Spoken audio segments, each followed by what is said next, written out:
प्रदीप दुबे जी। राधा राधे राधे महाराज जी।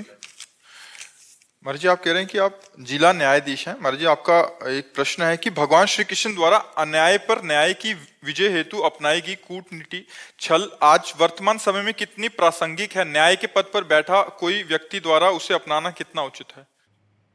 उसमें सामने वाले का अहित न हो। भगवान ने कभी दुर्योधन का अहित नहीं चाहा है। उनके हित के लिए स्वयं संधि दूत बन करके भी गए हैं। भगवान ने कभी किसी का अहित नहीं, अमंगल नहीं चाहा है।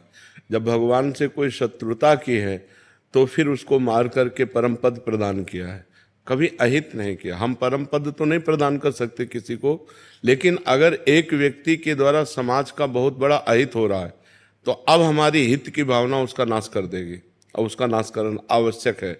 जैसे हमारे किसी अंग में कैंसर हो जाए तो पूरे शरीर का नाश हो जाएगा, तो ये हित है। दिखाई दे रहा है कि अहित हो रहा है, लेकिन ये हित है कि हम उस अंग को कटवा दें, नहीं तो पूरे शरीर का नाश हो जाएगा। ऐसे ही न्याय पद्धति हमारी कहती है कि जैसे एक व्यक्ति से किसी समाज का अहित हो रहा हो, अमंगल हो रहा हो, तो उस व्यक्ति को शासन में ले लेना चाहिए और उसको उचित दंड देना चाहिए और उसको कैद में रखना चाहिए। ऐसे ही एक गांव से अगर पूरे हमारे राष्ट्र को परेशानी हो रही तो उस गांव को शासन में ले लेना चाहिए।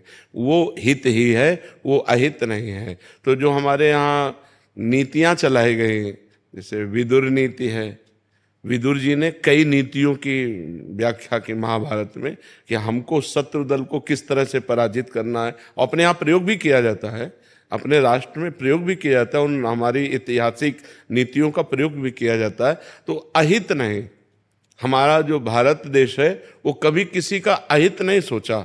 हम अपनी तरफ से आपका अहित नहीं करेंगे। हमारे यहाँ नीतियों में सबसे प्रधानता हित नीति रही है कि सबका हित हो। परहित सरिस धर्म नहीं भाई, पर पीड़ा सम नहीं अगमाई। हम तुम्हें कष्ट नहीं देंगे, लेकिन आप हमको छेड़ोगे, हमारे समाज को छेड़ोगे, हमारे राष्ट्र को छेड़ोगे, तो फिर हम समर्थ हैं, हर तरह से आपको शासन में ले सकते हैं। ये हमारे देश की नीति रही, शुरू से नीति रही है। तो ये उचित है। छल भी उचित है, छल भी उचित है, क्योंकि अगर हमें शत्रु बलवान है और उसको पराजित करना है तो हमको छल का प्रयोग करना होगा। भगवान ने स्वयं किया, जैसे अश्वत्थामा मरो, क्योंकि गुरु द्रोणाचार्य जी को परास्त करना संभव। अर्जुन सामने वही खड़े हैं जिनको प्रत्यंचा चढ़ाना सिखाया स्वयं द्रोणाचार्य जी ने। द्रोणाचार्य जी समस्त शास्त्र वेत्ता, चाहे वो धनुर्वेद हो चाहे जो भी वेद हो, उसके परम ज्ञाता हैं। अब उनको सामने से नहीं मारा जा सकता, तो क्या किया? छल नीति का प्रयोग कर दिया।